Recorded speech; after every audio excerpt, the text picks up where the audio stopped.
nanti di pukul 21.15 kita akan mengadakan post-test untuk mengetahui tingkat pemahaman peserta terhadap materi yang disampaikan oleh pembicara kita.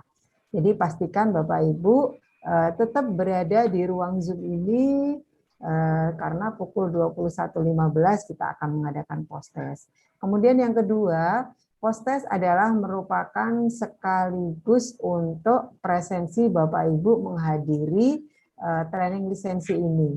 Kemudian ketika Bapak Ibu nanti mengisi post-test, silahkan diisi dengan nama lengkap Bapak Ibu, dan juga kalau mau menambahkan gelar dipersilahkan, karena nanti nama yang ada di post-test itulah yang akan kita gunakan untuk menuliskan nama Bapak Ibu di sertifikat. Kemudian untuk yang terakhir, bagi Bapak Ibu yang ingin mengikuti training lisensi pada kesempatan malam hari ini dengan membuka video Zoom, diharapkan Bapak Ibu tetap berpakaian rapi dan sesuai syar'i. Baik Bapak Ibu, itu beberapa informasi yang kami sampaikan. Kita langsung saja buka acara pada kesempatan malam hari ini dengan bersama-sama membaca basmalah. Bismillahirrahmanirrahim. Mudah-mudahan dengan bacaan basmalah tadi memperlancar acara kita pada kesempatan malam hari ini, dan yang paling penting adalah membawa keberkahan di forum kita pada kesempatan malam hari ini. Bapak Ibu, pembicara kita alhamdulillah sudah hadir bersama kita. Beliau adalah Ustadz Syahroni SPD, beliau adalah founder dari Pejuang Wakaf, kemudian founder dari Wakaf Mulia, dan juga sebagai pembina di Wakaf Mulia Institute. Langsung saja kita akan pemaparan dari Ustadz Syahroni tentang bedah wakaf uang dan wakaf melalui uang. Kepada Ustadz Syahroni kami persilahkan. Baik, terima kasih Bu Isna, Bapak Ibu, Ustaz-Ustaz sekalian yang mudah-mudahan dirahmati oleh Allah Subhanahu wa taala. Wahaikum bitahiyatil Islam, tahiyatan min indillah mubarakatan thayyibah. Assalamualaikum warahmatullahi wabarakatuh. Alhamdulillahirabbil alamin. Wa bihi nasta'inu ala umurid dunya waddin, wassalatu wassalamu ala asyrofil anbiya'i wal mursalin wa ala alihi wa sahbihi ajmain, amma ba'du. Faqad qala Allah ta'ala fi kitabihil karim wa huwa asdaqul qailin, a'udzu billahi minasyaitonir rajim, bismillahirrahmanirrahim, lan tanalul birra hatta tunfiqu mimma tuhibbun wa ma tunfiqu min syai'in fa innallaha bihi alim. Shadaqallahul azim. Alhamdulillah kita panjatkan puji dan syukur kepada Allah Subhanahu wa taala yang telah memberikan begitu banyak nikmat kepada kita, khususnya nikmat iman, nikmat Islam, nikmat sehat walafiat, sehingga kita bisa berkumpul pada malam hari ini melalui fasilitas atau media Zoom untuk kita sama-sama belajar tentang wakaf. Mudah-mudahan kita yang hadir pada malam hari ini akan menjadi wakif di masa yang akan datang. Kita bisa mensyiarkan wakaf dimanapun saja kita berada dan melalui media apapun, sehingga masyarakat kita memahami wakaf secara benar dan bisa melaksanakannya. Salam dan salam tak lupa kita sampaikan kepada Nabi kita Muhammad SAW, kepada para sahabatnya, keluarganya, dan orang-orang yang senantiasa berpegang teguh pada sunnahnya sampai hari kiamat nanti. Bapak sekalian, pada malam hari ini adalah pertemuan pertama dari 4 sesi yang akan kita jalankan pekan ini di angkatan yang ke-12 ya, tadi disampaikan oleh Bu Isna, yaitu training lisensi pejuang wakaf. Jadi Bapak sekalian, tujuan dari trainingnya adalah bagaimana peserta yang sudah memahami secara utuh konsep-konsep wakaf ini nanti menjadi pejuang-pejuang wakaf. Ya, pejuang wakaf itu tugasnya apa? Tugasnya 2. Yang pertama berwakaf, yang kedua melakukan syiar wakaf. Ya, tugasnya itu. Jadi berwakaf dan melakukan syiar wakaf. Jadi mohon maaf, acara ini bukan acara bagi-bagi wakaf. Ya. Acara ini bukan menginformasikan kalau kita mau dapat wakaf, hubungi lembaga ini, bikin proposalnya dan sebagainya. Tidak. tapi kita mengedukasi diri kita dan juga peserta yang memang berkenan hadir pada malam hari ini untuk menjadi pejuang wakaf. Tugasnya dua tadi saya sampaikan. Yang pertama berwakaf dan yang kedua melakukan syiar wakaf. Kalau dua hal ini sudah kita lakukan, maka insya Allah wakaf akan datang dengan sendirinya kepada kita. Jadi saya sering mengistilahkannya diri kita menjadi magnet-magnet wakaf gitu. Ya, jadi tanpa kita harus cari, maka wakaf itu akan datang dengan sendirinya kepada kita, insya Allah ya. Jadi itu ya dua tujuan dari training ini. Baik, kita mulai Bapak sekalian pembahasan kita. Ini sekedar ta'aruf dari saya. Nama saya Sahroni Bapak sekalian. Di Wakaf Mulia Institute ini saya bersama teman-teman sebagai foundernya yang mendirikan. Kemudian kita juga mendirikan atau membentuk ya komunitas wakaf 1 miliar dan komunitas pejuang wakaf gitu. Apa sih Wakaf Mulia Institute itu? Ini adalah sebuah lembaga Bapak sekalian yang kami bentuk, kami dirikan dengan core kompetensi. Yang pertama adalah core activity, maksud saya core activity dari Wakaf Mulia Institute adalah yang pertama melakukan edukasi kepada masyarakat tentang dunia perwakapan. Jadi berdasarkan survei yang dilakukan oleh Badan Wakaf Indonesia, di tingkat literasi wakaf masyarakat Indonesia ini masih sangat minim Bapak sekalian.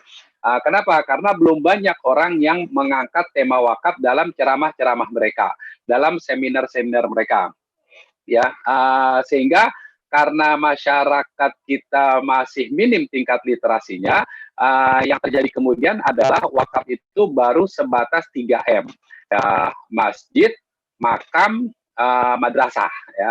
Masjid, makam, madrasah. Apa maksudnya? Jadi setiap kali ada orang berwakaf, yang terpikirkan hanyalah tadi bangun masjid, bangun madrasah, atau dijadikan makam. Sehingga yang terjadi kemudian adalah sekarang ini ada ribuan hektar tanah wakaf yang nganggur. Kenapa? Karena amanahnya minta dibangun masjid, tapi dananya belum ada untuk bangun masjid tersebut gitu. Nah, ini yang harus kita edukasi bahwa wakaf itu bukan hanya untuk itu.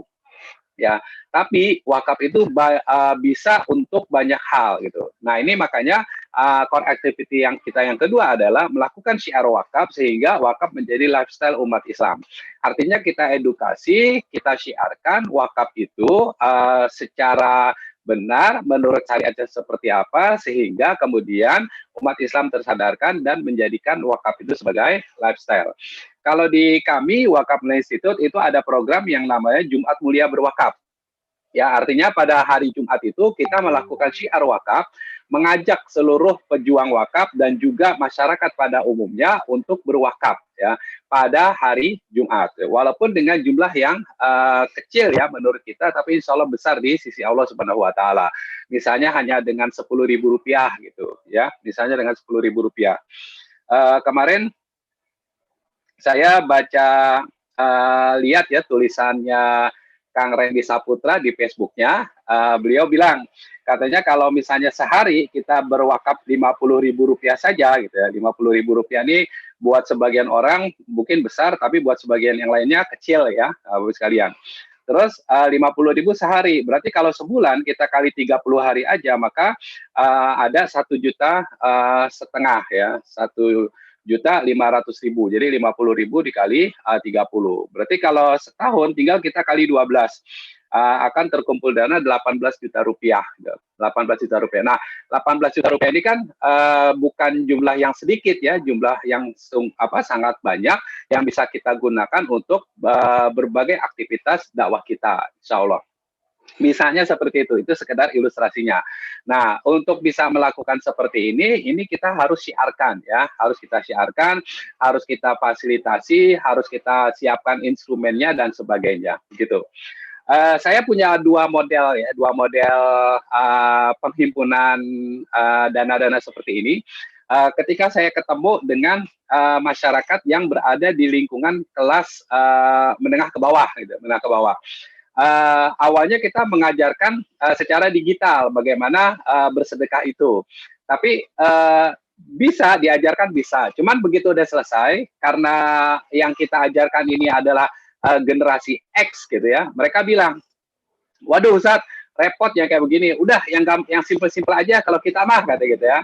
Namanya juga emak-emak gitu. Gimana? Udah kasih aja kita kencleng, nanti kita edarin tuh ke tetangga-tetangga kita. Oh ya sudah gitu. Ada mama itu tidak kita bekali dengan apa pasukan digital gitu ya, tapi kita kasih kencleng. Dan alhamdulillah di rumah Quran itu yang mengkoordinir emak-emak di setiap pekan bisa menghimpun dana 3 sampai 7 juta ya. 3 sampai 7 juta. Nah, bayangkan kalau misalnya kemudian ini kita kali lipatkan gitu. Terus kemudian contoh yang lainnya ini ketemu lagi dengan teman yang mau menghimpun dana yang ini berada di lingkungan yang kelas menengah ke atas ya, elit gitu, elit.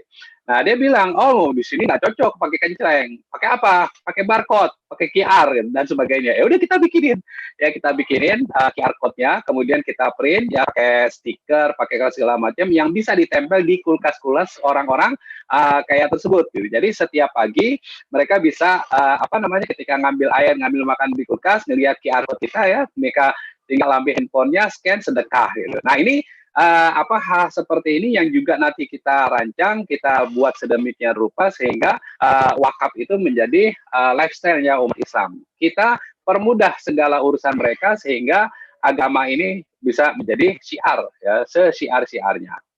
Nah itu yang core activity kita yang kedua Bapak sekalian. Yang ketiga bekerja sama dengan berbagai pihak dalam rangka mengoptimalkan syiar wakaf di Indonesia. Kita bekerja sama dengan Badan Wakaf Indonesia misalnya dalam rangka mendapatkan edukasi pengayoman ya dan sebagainya.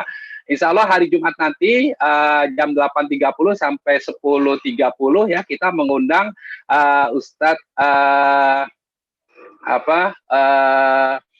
Ustadz Bukhari dari Badan Wakaf Indonesia, beliau yang membidangi masalah perizinan nazir wakaf uang.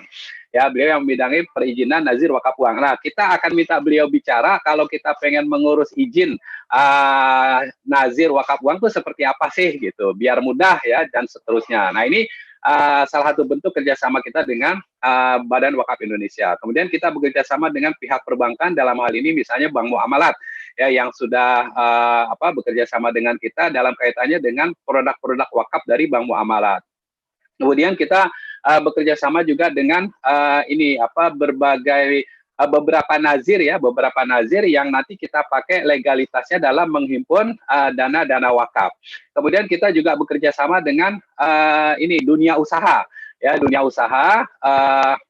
umat Islam yang sudah memiliki kesadaran ingin mewakafkan usaha-usahanya, keilmuannya dan sebagainya, kita kerjasamakan bukan untuk kita ambil usahanya, tapi kita minta mereka untuk mengajarkan teman-teman kita yang ingin menjalankan ekonomi produktif bermodalkan atau berbasis dana-dana wakaf gitu ya. Nah ini yang sudah kita lakukan beberapa.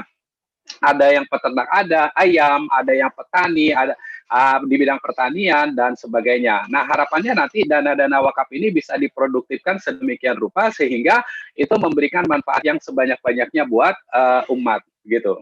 Nah ini yang kita lakukan. Kemudian yang keempat, membantu lembaga pendidikan dan sosial kemasyarakatan untuk meningkatkan fundraising skill dan manajemen wakaf.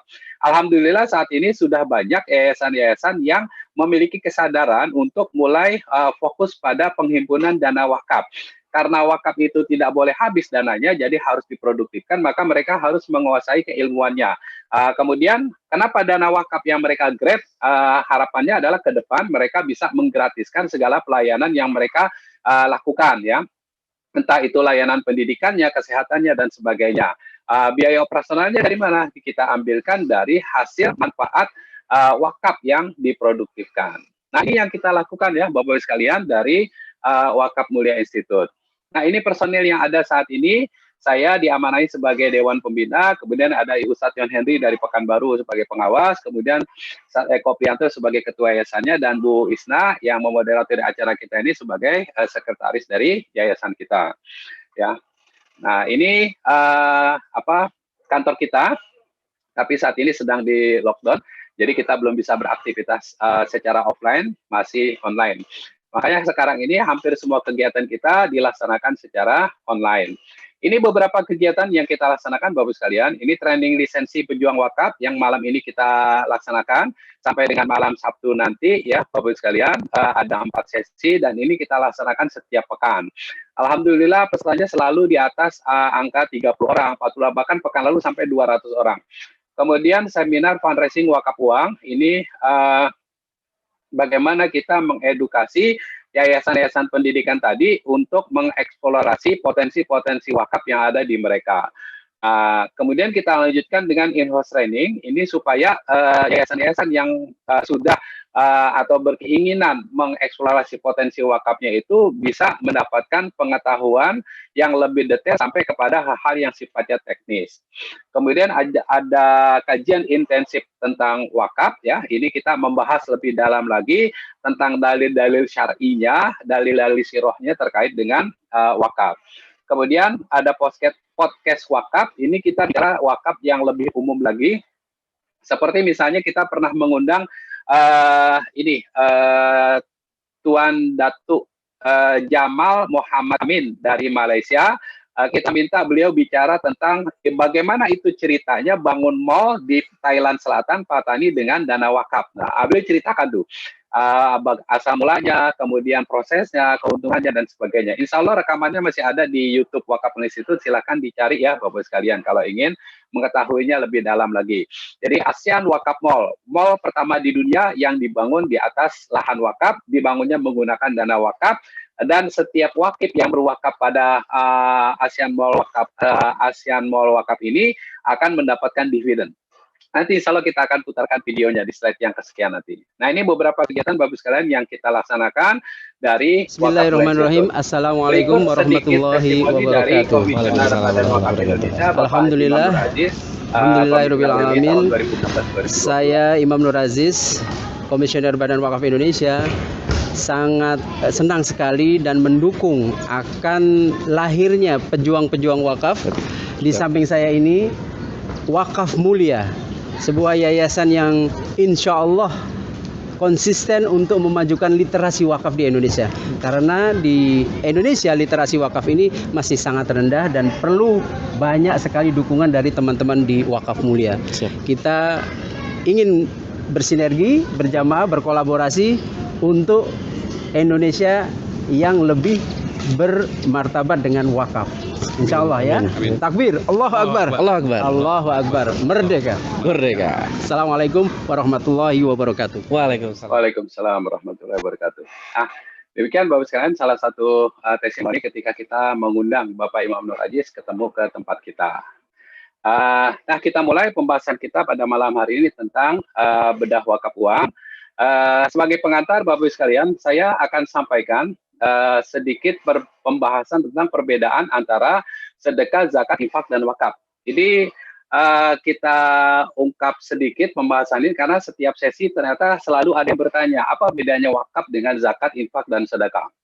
Jadi begini Bapak sekalian, di dalam Al-Quran penyebutan terhadap hal-hal yang kita keluarkan ya terkait dengan ibadah maliyah pada umumnya, Allah menyebutnya sedekah.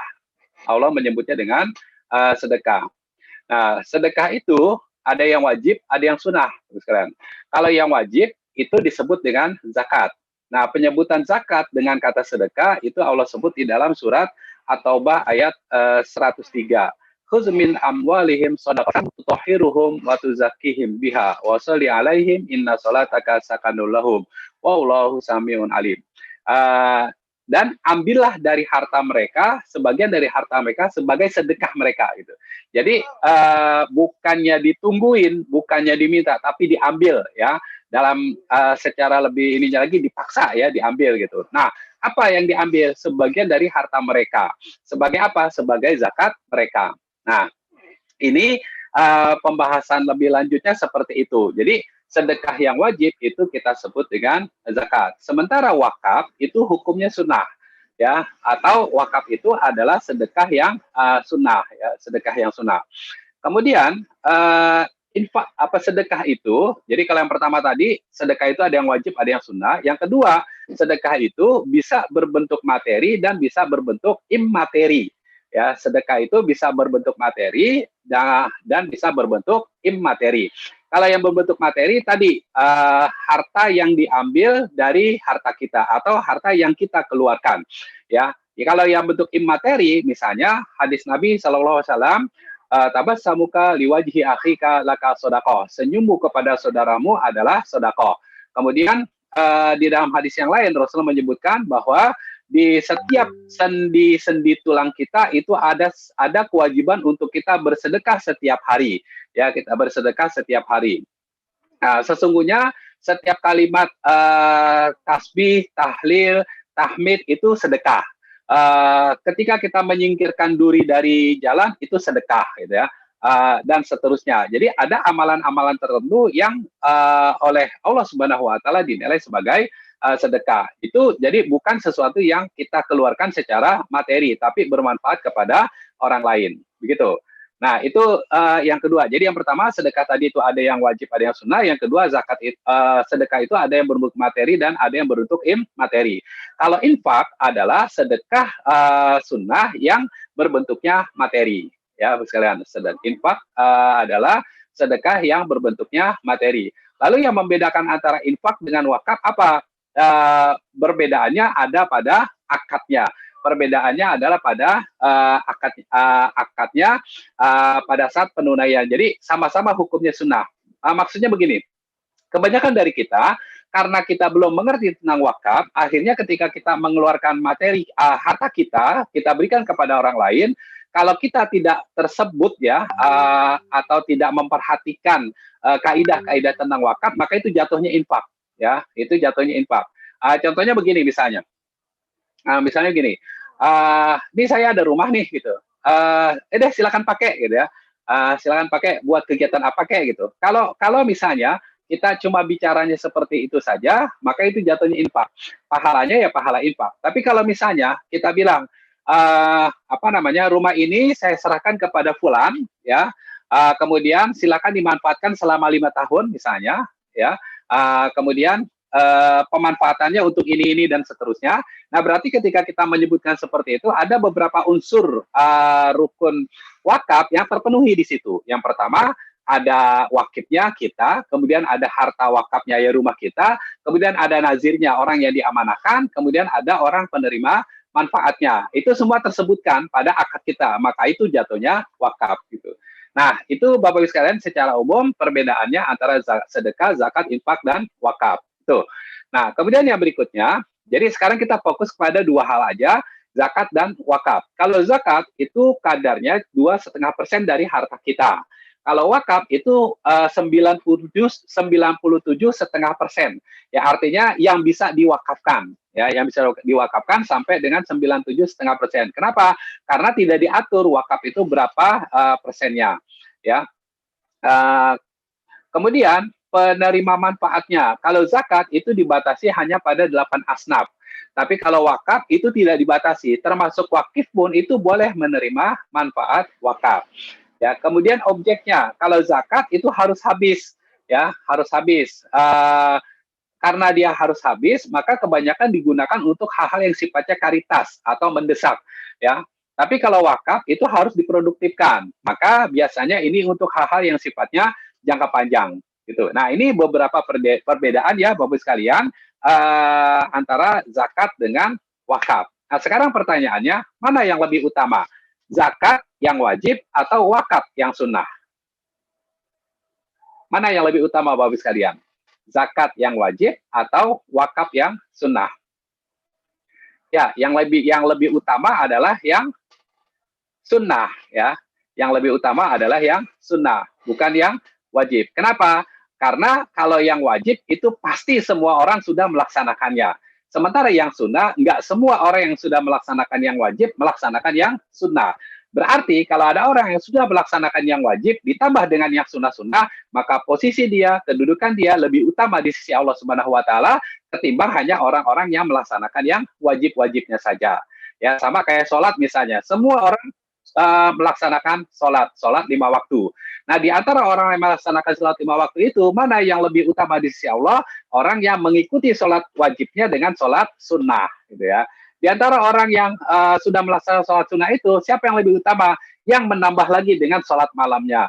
Yang sudah sholat malam, siapa yang lebih utama lagi? Yang menambah lagi dengan sholat duhanya dan seterusnya begitu. Jadi karena dia sunnah tidak dibatasi jumlahnya. Semakin banyak kita melaksanakan yang sunnah sesuai syariatnya, maka kedudukan kita lebih utama di sisi Allah Subhanahu wa taala dibanding yang tidak melaksanakannya. Baik, Bapak sekalian, itu ilustrasi singkat tentang perbedaan sedekah, zakat, infak, dan wakaf. Mudah-mudahan kita bisa memahaminya dan kita bisa melaksanakannya secara benar. Begitu. Saya pernah suatu ketika datang ke rumah seseorang, cukup kaya raya orang ini, kemudian ketika kita bicara tentang sedekah seperti ini ya secara umum, beliau bilang begini, kalau sedekah itu nggak usah diomongin, nggak usah dihitung-hitung, udah cukup kita aja yang tahu sama Allah Subhanahu wa taala gitu. Terus saya bilang, nggak begitu Ibu, justru ketika kita melaksanakan ibadah maliyah, terutama yang wajib, itu harus kita hitung gitu ya.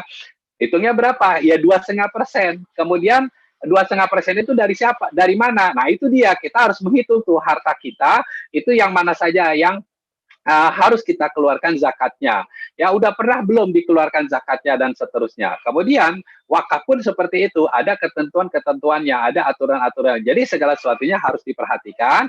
Kalau bahasa si ibu tadi harus dihitung sehingga jelas mana yang wajib, mana yang sunnah. Kalau tidak kita hitung, kalau kita tidak omongin, kalau kita tidak perhatiin, maka nggak karuan nanti mana yang wajib, mana yang sunnah. Jangan-jangan lebih banyak ke sunnahnya, sementara yang wajibnya nggak kita lakukan. Atau sebaliknya, yang wajib dulu, sementara yang sunnahnya enggak. Gitu. Ya. Nah, demikian Bapak sekalian, sekali lagi sekilas perbedaan antara zakat, infak, dan sedekah dan wakaf. Nah, selanjutnya Bapak sekalian, sebagai ilustrasi, kita dengarkan siapakah dulu Insinyur Salah Atia ini? Mengapa kematian beliau menggemparkan Kairo dengan pemakamannya yang dihadiri lebih dari 1,5 juta orang? Mari kita simak kisah dari Asosiasi Universitas Islam Mesir ini. Al-Kisah dari kampung kecil bernama Tafahna Al-Ashraf, distrik Mittelgomir, Provinsi Dakohlia, Mesir, ada 9 orang sarjana miskin lulusan Fakultas Pertanian. Lalu mereka pun sepakat membuat sebuah peternakan unggas, sembari mencari mitra ke-10. Namun mereka terbentur modal, maka dengan sekuat tenaga mereka kumpulkan dari hasil menjual tanah, perhiasan istri, hingga meminjam. Meski tidak banyak terkumpul, namun mencukupi untuk memulai usahanya. Pertanyaan tersisa, siapa mitra yang ke-10? Insinyur Salah, satu dari mereka pun berkata, "Aku sudah menemukan mitra yang ke-10.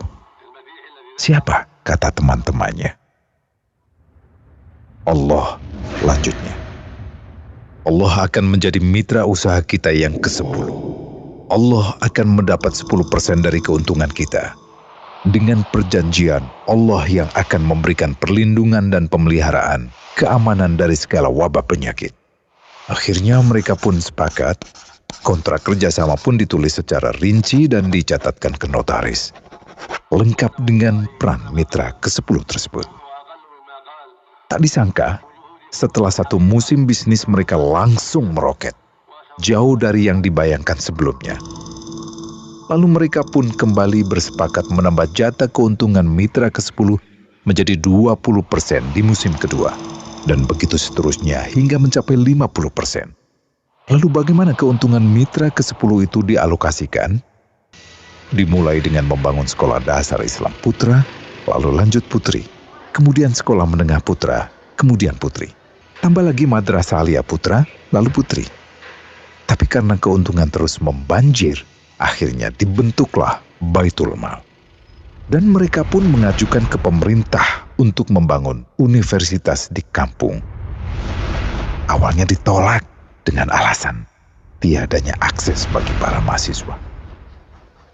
Tak berapa lama mereka pun mengajukan pembangunan universitas lengkap dengan stasiun kereta beserta jalurnya dengan biaya mandiri.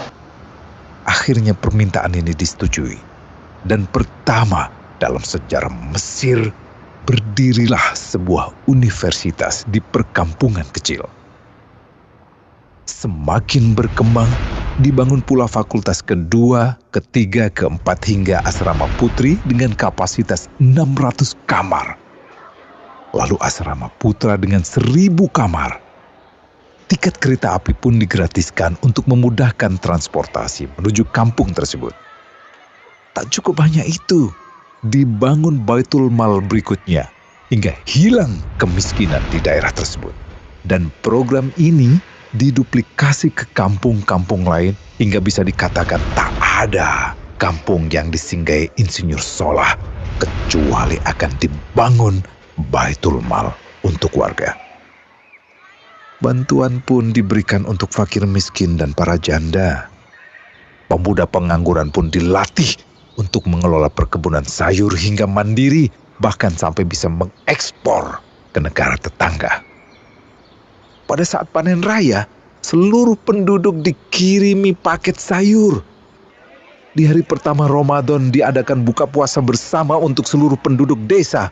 Mereka memasak dan hadir ke lapangan yang dipenuhi beraneka makanan. Disiapkan juga perabotan untuk gadis-gadis yatim yang ingin menikah. Dan ini semua merupakan sedikit dari banyaknya kebaikan yang dilakukan oleh Insinyur Solah. Hingga pada akhirnya disepakatilah keuntungan perusahaan 100% untuk Allah. Insinyur Solah yang awalnya adalah salah satu mitra usaha berubah menjadi karyawan Allah. Dia hanya menerima gaji, namun dia memberikan Tuhannya syarat agar membuatnya hanya butuh kepadanya dan hanya meminta kepadanya. Inilah sosok Insinyur Solah Atiyah, aktor utama kisah menakjubkan ini. Keikhlasannya membuat ia sama sekali menolak terkenal di media massa. Dan kini, meski orang yang melibatkan Allah ke dalam bisnisnya ini telah wafat, terbayang seluruh amal jariahnya yang selalu mengalir untuknya. Masya Allah. Pertanyaannya, akankah ini hanya menjadi sebatas kisah saja? Atau menjadi teladan bagi kita untuk mengikuti jejaknya? Nah, Bapak sekalian, demikian sebuah kisah yang mudah-mudahan menginspirasi kita bahwa ternyata kita bisa membangun tempat kita itu dengan menggunakan dana-dana wakaf yang kita produktifkan. Ya, makanya saya sering memberikan masukan kepada teman-teman yang menerima tanah wakaf, ya, menerima tanah wakaf. Jadi kalau misalnya orang bilang mau berwakaf tanah kepada kita, ya kita tanya, Bapak Ibu mau tanahnya ini dibangun apa gitu. Kalau mereka bilang dibangun masjid dan juga bangun pesantren, jangan lupa minta dananya ya Bapak sekalian untuk bangun masjid dan pesantren tersebut ya. Jangan mereka serahkan tanahnya kepada kita, terus kita yang disuruh nyari dana untuk membangun masjid dan pesantren tersebut. Kalau kita menerimanya seperti itu, percaya deh, maka kita akan mengalami dua beban. Beban yang pertama, beban untuk mencari dana untuk bangun masjid dan pesantrennya. Yang kedua, kita harus menyiapkan dana untuk operasionalnya. Maka supaya kita tidak terbebani seperti itu, maka kita tanya, dananya mana Pak, Bu, untuk bangun masjid dan pesantrennya? Kalau misalnya mereka bilang nggak ada dananya, nah minta izin kepada mereka untuk tanahnya diproduktifkan terlebih dahulu, sehingga kita bisa mendapatkan uang yang banyak dari tanah tersebut. Setelah itu baru kita bangun masjid dan pesantrennya, gitu. Jadi kita melihat hal ini secara lebih realistis. Kalau memang kita nggak punya dana, ya kita sampaikan, gitu. Jangan sampai gara-gara keinginan-keinginan tertentu akhirnya kita menjadi pengemis-pengemis berdasi dengan alasan pengen bangun masjid, ya, fundraising ke sana ke sini dan seterusnya. Akhirnya itu malah menjadi beban dan kemudian tujuan utama dari wakaf itu tidak tersampaikan gitu. Padahal sekali lagi tadi yang namanya wakaf itu harus diproduktifkan. Nah itu Bapak sekalian, bagaimana ceritanya supaya bisa produktif sedemikian rupa? Nah itu telah diinspirasikan tadi oleh Insinyur Solah Atiyah. Insya Allah bisa ya Bapak sekalian. Nah sekarang kita mulai Bapak sekalian dari pengertian wakaf. Saya kutipkan dari Undang-Undang Nomor 41 Tahun 2004 tentang wakaf. Di sana dikatakan bahwa wakaf itu adalah perbuatan hukum wakif.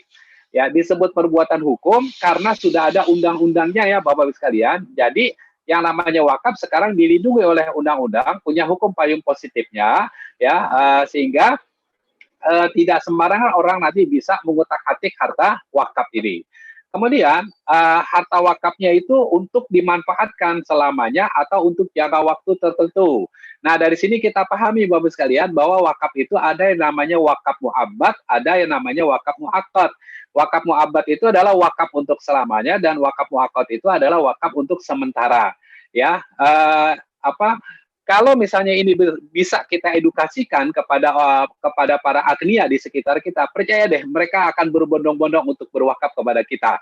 Ya, ketika saya 2 pekan lalu ya cerita tentang wakaf sementara ini, ya wakaf muakkad, tiba-tiba ada orang yang nyeletuk, oh jadi wakaf itu nggak mesti selamanya ya? Iya, bisa sementara, iya gitu. Ya udah kalau gitu tanah saya yang di situ tuh saya wakafin aja deh gitu.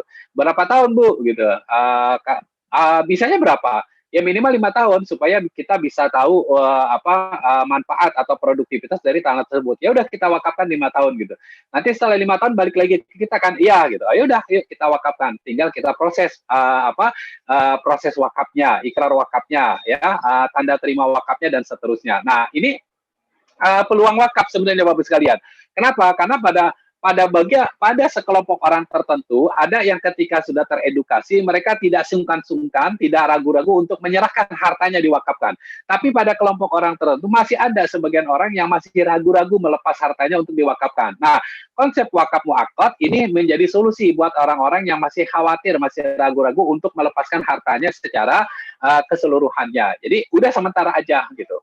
Nah, ini nanti kita lihat bahwa harta yang diwakafkan itu bukan cuma harta benda ya Bapak sekalian, tapi juga bisa berbentuk uang. Artinya kita bisa mengajak orang berwakaf dengan wakaf uang ya dengan konsep wakaf muakkad, wakaf sementara. Nanti kita akan bahas di slide berikutnya. Nah, itu definisi yang terkandung di dalam penjelasan yang terkandung di dalam definisi wakaf ini. Yang kedua adalah itu, ada wakaf mu'abbad, ada wakaf muakkad. Kemudian digunakan ya kepentingannya guna keperluan ibadah dan atau kesehatan umum menurut syariah. Jadi wakaf itu nggak mesti digunakan untuk keperluan ibadah ya Bapak sekalian, tapi bisa juga kita gunakan untuk kepentingan-kepentingan lainnya dalam kehidupan kita yang dibenarkan secara syariah. Nah, ini definisi wakaf secara umumnya seperti itu yang disampaikan oleh yang tercantum di dalam Undang-Undang Nomor 41 Tahun 2004 tentang wakaf. Kemudian dalam peraturan BWI nomor 1 disebutkan juga tentang wakaf uang. Ya, wakaf uang adalah wakaf berupa uang yang dapat dikelola secara produktif, hasilnya dimanfaatkan untuk mauquf alaih. Nah, ini yang tadi saya sampaikan bahwa ketika kita berwakaf nggak mesti wakafnya itu dengan harta benda, tapi bisa juga dengan uang. Uangnya itulah yang diwakafkan, apakah wakaf mu'abbad atau wakaf muakkad. Nanti hasil dari memproduktifkan uang ini baru kita bagi-bagikan kepada para mauquf alaih. Kembali ke awal tadi, harta wakaf itu tidak boleh habis. Jadi kalau ada orang berwakaf dengan uang, uangnya harus disimpan, tidak boleh dibagi-bagikan.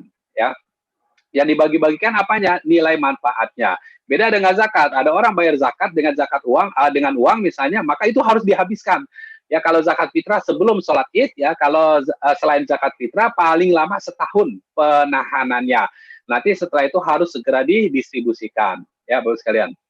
Nah, ini pengertiannya. Sekarang kita flashback sedikit tentang asal mula wakaf.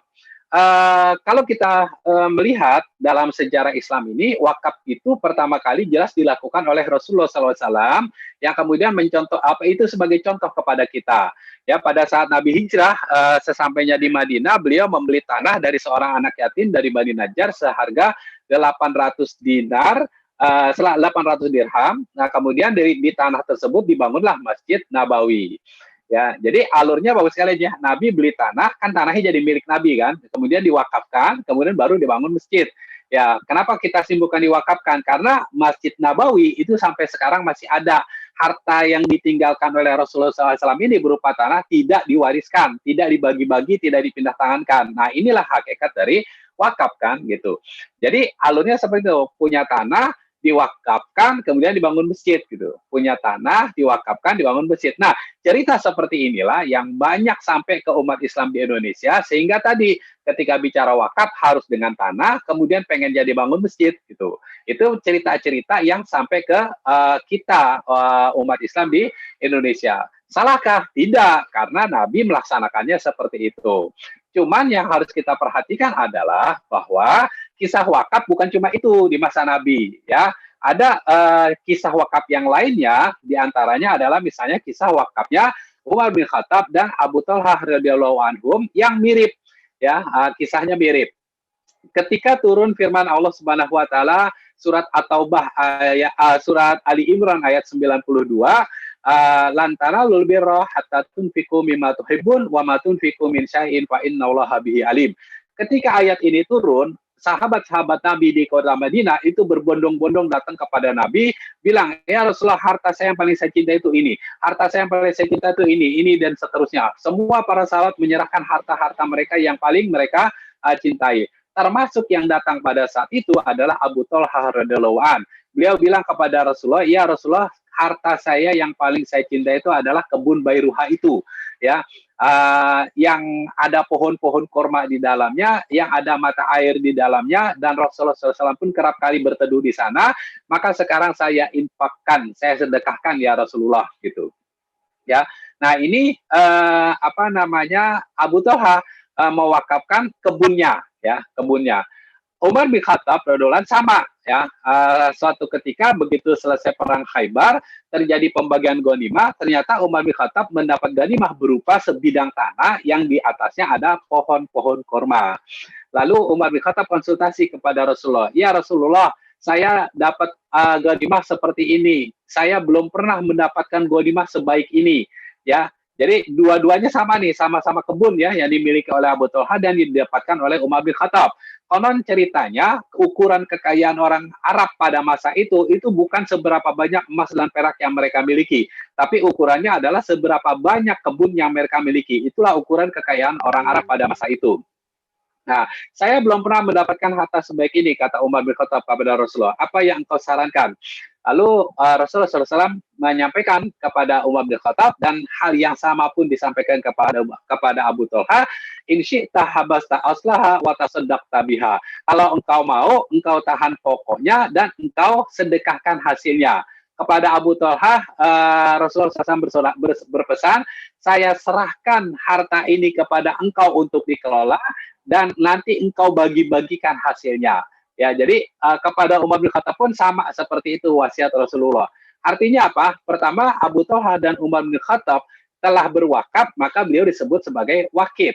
Tapi kemudian Rasulullah SAW menunjuk Abu Talha dan Umar untuk mengelola kebun yang diwakafkan tadi. Berarti di sini Abu Talha dan Umar bin Khattab telah ditunjuk oleh Rasulullah SAW sebagai nazirnya, pengelola wakafnya. Kemudian yang ketiga, harta wakaf ini berupa kebun tidak boleh dijual, tidak boleh dihibahkan, tidak boleh diwariskan. Dan setiap kali panen harus disedekahkan. Nah, inilah yang kita kenal dengan istilah wakaf produktif. Jadi Bapak sekalian, ketika ada orang berwakaf tanah, sedapat mungkin kita produktifkan tanah tersebut. Nanti hasil dari memproduktifkan hasil tanah tersebut itulah baru kita pakai untuk membangun masjid, pesantren, dan sebagainya. Ya, alhamdulillah kemarin misalnya kita bisa ya mengedukasi salah satu muhsinin, ya, yang mau berwakaf. Awalnya mereka mau berwakaf cuma 1.500 meter saja, pengen bangun masjid. Cuman masalahnya dananya nggak ada buat bangun masjid. Lalu kita edukasi, kita ajak ngobrol dan seterusnya oleh tim kita. Akhirnya apa? Yang diwakafkan tidak jadi 1.500 meter, tapi yang diwakafkan jadi 2 hektar. Ya, diwakafkan juga 2 hektar. Kenapa kita edukasi supaya diwakafkan 2 hektar? Karena ya tanah yang 2 hektar itu sekarang ini sudah sangat-sangat produktif. Ada pohon kopinya, pohon durian, dan sebagainya yang setiap kali panen cukup besar, cukup melimpah hasilnya. Nah, kita harapkan ketika ini sudah diwakafkan, nanti hasil dari panen tersebut kita pakai untuk membangun masjid dan pesantren. Gitu. Atas dasar itu makanya kenapa tadi saya menyampaikan kalau ada orang mewakafkan tanah kepada kita, jangan serta-merta langsung kita bangun tanah tersebut untuk masjid dan sebagainya. Tapi kita produktif dulu supaya apa? Supaya kita punya dana untuk bangun masjid dan operasional pesantrennya. Nah, Bapak sekalian, setidaknya 2 hal ini yang kami sampaikan terkait dengan kisah wakaf di masa Rasulullah SAW di antara kisah-kisah wakaf yang lainnya. Pada masa itu, Bapak sekalian, belum dikenal apa itu wakaf uang. Ya, jadi pada masa sahabat-sahabat Nabi radhiyallahu anhum, pada masa itu belum kita mengenal adanya istilah wakaf uang. Wakaf uang baru dipraktekkan itu sejak awal abad kedua Hijriah. Imam Az-Zuhri salah seorang ulama terkemuka pada masa itu memfatwakan dianjurkan wakaf dinar dan dirham untuk pembangunan sarana dakwah sosial pendidikan umat Islam. Jadi pada abad kedua Hijriah ini, Bapak sekalian, jumlah umat Islam sudah semakin banyak, ya, maka fasilitas-fasilitas pendidikan, dakwah sosial dan sebagainya harus dibangun lagi. Nah, sementara pemasukan Baitul Mal itu masih belum mengalami penambahan yang signifikan. Maka Imam Az-Zuhri memfatwakan dianjurkannya berwakaf dengan dinar dan dirham yang nanti akan digunakan untuk pembangunan sarana dakwah sosial pendidikan umat Islam pada masa itu. Nah, di Turki, Bapak-Ibu sekalian, pada abad ke-15 Hijriah, praktek wakaf uang telah menjadi istilah yang familiar di tengah masyarakat. Wakaf uang biasanya merujuk pada cash deposit di lembaga-lembaga keuangan seperti bank, di mana wakaf uang tersebut biasanya diinvestasikan pada profitable business activities. Jadi, kalau wakaf uang, karena uangnya itu tidak boleh dipakai, tidak boleh dihabiskan, maka dia harus diproduktifkan pada profitable business activities. Jadi, pada aktivitas bisnis yang menguntungkan. Nanti keuntungannya itulah baru yang dipakai untuk berbagai aktivitas sosial atau yang diberikan kepada para mauquf alaih. Keuntungan dari hasil investasi tersebut digunakan untuk kepada segala sesuatu yang bermanfaat secara sosial dan keagamaan. Di Indonesia, Bapak sekalian, sebelum lahirnya Undang-Undang Nomor 41 Tahun 2004 dan juga turunannya ya, peraturan-peraturan yang dibuat oleh Badan Wakaf Indonesia, Majelis Ulama Indonesia telah mengeluarkan fatwa tentang wakaf uang tertanggal 11 Mei tahun 2002. Isinya adalah yang pertama menyatakan wakaf uang adalah wakaf yang dilakukan seseorang, kelompok orang, lembaga atau badan hukum dalam bentuk uang tunai. Jadi wakifnya tidak mesti satu orang, boleh kelompok orang, boleh lembaga dan seterusnya. Kemudian termasuk ke dalam pengertian uang adalah surat-surat berharga, ya Bapak sekalian. Surat-surat berharga yang bisa diuangkan itu pun bisa masuk kategori wakaf uang. Wakaf uang hukumnya jawaz atau boleh. Wakaf uang hanya boleh disalurkan dan digunakan untuk hal-hal yang dibolehkan secara syar'i dalam proses investasinya. Nilai pokok wakaf uang harus dijamin kelestariannya, tidak boleh dijual, dihibahkan dan atau diwariskan. Ini isi dari fatwa tentang wakaf uang, ya Bu sekalian, yang dikeluarkan oleh Majelis Ulama tahun 2002. Nah, sekarang kita akan lihat pilihan program wakaf uang itu apa saja sih gitu. Yang pertama ada yang disebut dengan wakaf melalui uang, yang kedua wakaf uang abadi, yang ketiga wakaf uang sementara, yang keempat wakaf manfaat asuransi jiwa syariah, ya. Tapi yang ini tidak saya bahas malam ini, insya Allah akan dibahas besok malam di sesi yang kedua. Yang akan kita fokuskan pada malam hari ini adalah tiga ini. Wakaf melalui uang, wakaf uang abadi, dan wakaf uang sementara. Kita lihat satu persatu. Yang pertama yang disebut dengan wakaf melalui uang. Wakaf melalui uang merupakan wakaf barang. Ya, pada hakikatnya wakaf melalui uang itu adalah wakaf barang. Cuman yang diserahkan oleh wakif adalah bentuknya uang, sekalian ya, bentuknya uang. Karena bentuknya uang, maka yang pertama wakif wajib menggunakan uang yang diberikan tersebut membeli barang yang disebut oleh wakif. Ya, jadi yang pertama ini barangnya apa itu disebut oleh wakif. Misalnya di dalam akadnya disampaikan, saya serahkan uang ini sebagai wakaf untuk dibelikan karpet masjid ukuran 10 kali 10 meter misalnya. Ya, maka ketika nazir menerima uang tersebut, uangnya wajib dibelikan barang yang disebut oleh wakif tadi. Atau yang kedua, nazir yang menentukan produknya, kemudian melakukan kampanye, maka setiap ada dana yang masuk, uangnya digunakan untuk program yang dikampanyekan oleh nazir tadi. Misalnya, wakaf pembebasan lahan, 1 juta rupiah per meter persegi, wakaf pembangunan pesantren, 2 juta rupiah per meter persegi, wakaf pengadaan Al-Quran, dan sebagainya, gitu ya. Maka setiap ada uang yang masuk ke rekening nazir atas karena kampanye tadi itu, maka uangnya harus digunakan sesuai dengan yang dikampanyekan. Tidak boleh digunakan untuk ya selain itu. Termasuk untuk biaya operasionalnya. Kalau di dalam kampanye itu kita tidak menyebut, ya tidak memberikan tanda bintang bahwa ini termasuk biaya operasional. Karena tidak termasuk biaya operasional, maka nanti ketika dibutuhkan biaya operasional yang menanggung adalah nazir. Maka supaya kita tidak terbebani oleh hal seperti ini, setiap kali kita melakukan kampanye, jangan lupa kita kasih tanda bintang termasuk biaya operasional 10%, begitu ya Bapak sekalian. Nah, kemudian alur wakaf melalui uang ini seperti ini Bapak sekalian, wakif menghubungi nazir, menyerahkan uangnya kepada nazir, nanti nazir membelikan atau menggunakan uang tersebut untuk pembebasan lahan, ya, untuk bangun masjid, untuk bangun pesantren, untuk bikin laundry wakaf, untuk bikin minimarket wakaf, untuk bikin hotel wakaf dan sebagainya, ya Bapak sekalian. Nah, nanti keuntungan-keuntungan dari proses pembangunan inilah yang nanti diberikan atau didistribusikan kepada para mauquf alaih, gitu. Ya, jadi sekali lagi wakaf melalui uang pada hakikatnya adalah wakaf barang, cuma wakif menyerahkan kepada nazir bukan bentuk barangnya tapi bentuk uang. Nanti nazirlah yang membelikan atau menggunakan uang tersebut untuk keperluan yang tadi apakah disebut oleh wakif atau dikampanyekan oleh nazir. Nah, masing-masing program ini Bapak sekalian nanti bisa dibuatkan kampanyenya, flyernya dan sebagainya, ya. Gitu. Nah, itu wakaf melalui uang Bapak sekalian, nazir harus menyampaikan tujuan dari penghimpunan uang tersebut kepada wakif sejelasnya sejak awal, ya, secara terbuka. Benda yang dibeli menggunakan dana dari wakaf melalui uang harus dijaga kelestariannya, tidak boleh dijual, tidak boleh diwariskan, dan tidak boleh dihibahkan karena hakikat dari wakafnya adalah sebenarnya wakaf barang, hanya saja yang diberikan kepada nazir berbentuk uang, ya Bapak sekalian.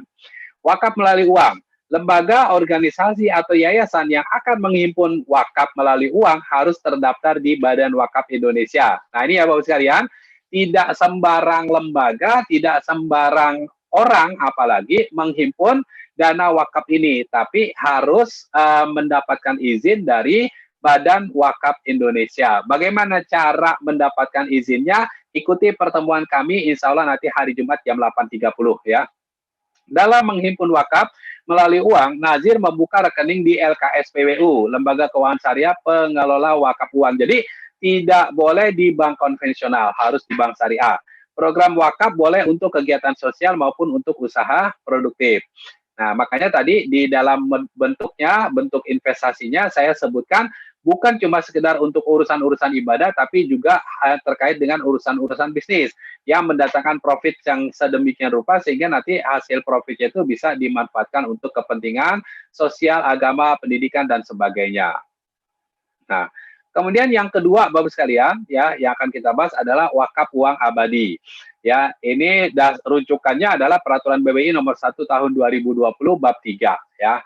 Ini alurnya ketika kita ada orang mau wakaf uang adalah Bapak sekalian, mereka wakif harus datang ke LKSPWU. Nanti mengisi akta ikrar wakaf uang, ya, kemudian melampirkan fotokopi kado identitas yang berlaku. Setelah itu uangnya disetorkan, ditransfer ke rekening nazir yang ada di LKSPWU tadi. Kemudian dilakukanlah prosesi wakafnya, ya. Ada proses pengucapan sigohnya sampai kepada pembuatan ikrar wakafnya. Tuh. Nah, nanti setelah itu selesai semua, LKSPWU mencetak sertifikat wakaf uang dan memberikan akta ikrar wakaf uang serta SPWU kepada wakif. Nah, ini proses dari wakaf uang abadi seperti itu. Ya, ini contohnya Bapak sekalian. Ada sertifikat wakaf uang, ada akta ikrar wakaf uang yang dikeluarkan oleh BTN Syariah, ya, BTN Syariah. Nah, kalau di Badan Wakaf Indonesia saat ini setidaknya ada sekitar 22 NWU, nah, Lembaga Keuangan Syariah, ya, penerima wakaf uang. Tuh. Nah, sekarang penyaluran manfaatnya dari wakaf uang abadi. Oh ya, definisinya Bapak Ibu sekalian dari wakaf uang abadi ini adalah seseorang mewakafkan uangnya, kemudian uangnya disimpan di bank syariah, ya Bapak Ibu sekalian. Sampai kapan? Ila yaumil qiyamah, karena akadnya adalah wakaf uang abadi. Jadi kalau misalnya ada orang berwakaf uang, kemudian disimpan di bank syariah kemudian memberikan bagi hasil atau manfaat dari uang yang disimpan tersebut kepada nazir, kemudian nazir menyerahkan atau mentransfer lagi kepada yayasan mitra. Kenapa saya munculkan yayasan mitra di sini? untuk memfasilitasi atau memudahkan bagi yayasan-yayasan yang ingin menghimpun dana wakaf tapi belum punya izin. Ya, belum punya izin, maka dia harus bekerja sama dengan nazir yang sudah ada, yang resmi. Jadi makanya nanti kalau ada manfaat yang muncul dari dana yang disimpan, hasil penghimpunan yayasan ini oleh nazir akan dikembalikan kepada yayasan mitra. Nah, yayasan mitra inilah nanti yang akan mendistribusikan nilai manfaat wakaf uang itu untuk berbagai keperluan, pendidikan, kesehatan, sosial, ekonomi, dakwah, dan sebagainya. Gitu. Sehingga nanti seperti cerita Insinyur Solah Atia tadi, pendidikan kita jadi gratis, kesehatan kita jadi gratis, ya, aktivitas sosial kita terbiayai, dan seterusnya. Dengan apa? Dengan dana wakaf. Caranya gimana? Ya kita perbesar wakaf uang abadinya. Karena dia tersimpan di bank syariah, ya, ila yaumil qiyamah, maka insya Allah dengan dana-dana wakaf abadi yang kita simpan di bank syariah ini akan memperkuat keberadaan bank syariah tersebut, ya, sehingga mereka bisa nanti memegang kendali terhadap perekonomian, ya, di tempat kita, dan semua kita berharap bisa dilaksanakan sesuai dengan syariah, gitu. Nah, itu yang kedua ya, Bapak sekalian, wakaf uang abadi. Sekarang yang ketiga, wakaf uang sementara. Ya, wakaf uang sementara itu alurnya adalah seperti ini. Wakif menyimpan uang di bank dengan rekening atas nama nazir. Kemudian setelah jangka waktu tertentu, uangnya dikembalikan ke wakif. Jadi alurnya proses sama seperti wakaf uang abadi tadi, hanya saja kalau wakaf uang abadi itu dananya akan tersimpan selamanya di bank syariah, tapi kalau wakaf uang berjangka ini atau wakaf uang sementara, nanti setelah X tahun, ya, setelah sekian tahun, maka uangnya akan ditransfer kembali kepada wakif. Misalnya setelah 5 tahun, ya, setelah 5 tahun, maka bank syariah tersebut akan mentransfer balik uang yang tadi kepada wakif, ya. Dan itu semua diperjelas dalam prosesi pendaftaran, ya, ketika kita mau berwakaf, gitu. Nah, kemudian, Bapak sekalian, penerimaan wakaf uang yang berjangka untuk jangka waktu tertentu paling singkat adalah untuk 1 tahun dan paling sedikit adalah 1 juta rupiah. Ya, penerimaan wakaf uang hanya melalui rekening uang atas nama nazir yang dilaporkan di BWI. Nah ini, jadi wakaf uang itu tidak boleh ditransfer ke rekening pribadi, tapi atau lembaga, tapi harus ke rekening nazir yang sudah terlaporkan ke Badan Wakaf Indonesia. Jadi nggak bisa sembarangan ya, Bapak sekalian. Kemudian penerimaan wakaf paling sedikit 1 juta rupiah diterbitkan sertifikat wakaf uangnya. Jadi kalau kita pengen dapat sertifikat, maka paling minimal wakaf kita adalah 1 juta rupiah. Nah, itu wakaf uang sementara. Ilustrasinya begini, Bapak sekalian. Misalnya, kita bisa menghimpun 100 wakif, masing-masing berwakaf 10 juta rupiah. Maka, ya, kita akan menghimpun dana wakaf sampai dengan 1 miliar. 1 miliar. Ya, nah, uang yang 1 miliar ini misalnya kita simpan di bank muamalat dengan program tabungan prima berhadiah. Ya, dengan program tabungan prima berhadiah. Maka nazir akan mendapatkan hadiah di muka senilai 210 juta rupiah dalam bentuk barang dan jasa. Tuh.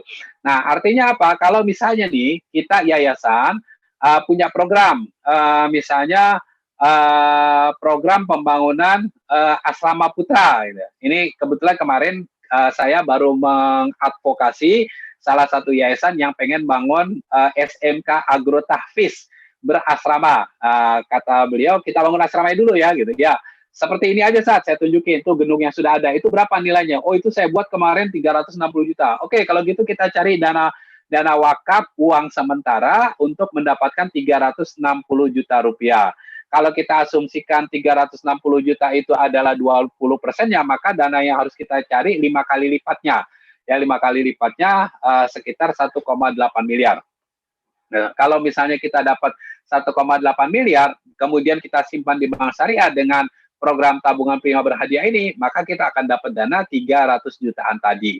Ya, 360 juta cukup untuk membangun gedung pesantren tadi. Kalau misalnya pengen lebih lagi, ya berarti penghimpunannya diperbesar lagi. Yang pasti nanti setelah 5 tahun, dana-dana yang 1 miliar ini, 2 miliar, 3 miliar, dan sebagainya yang berhasil kita himpun, itu akan dikembalikan kepada wakif. Nah, jadi ini yang disebut dengan wakaf uang sementara, menjadi solusi buat kita untuk mendapatkan dana segar, menjadi solusi bagi wakif yang masih belum melepas hartanya secara utuh, ya.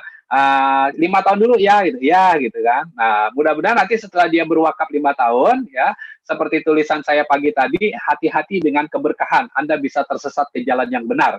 Saya tulis seperti itu di Facebook saya. Kenapa? Karena setiap sekecil apapun ibadah yang kalau kita lakukan, pasti Allah akan mendatangkan keberkahan kepada kita. Pasti Allah akan menitiskan hidayah kepada kita, sehingga kemudian kita akan melaksanakan ibadah yang lebih besar lagi. Ya, Bapak sekalian. Nah, jadi begitu, wakaf uang berjangka ini menjadi solusi buat kita dalam mendapatkan dana-dana segar untuk keperluan-keperluan aktivitas dakwah kita, ya Bapak sekalian. Nah, kemudian apalagi penyaluran manfaat wakaf uang abadi itu hampir mirip dengan mohon maaf, ini belum saya edit. Ini wakaf uang sementara ya.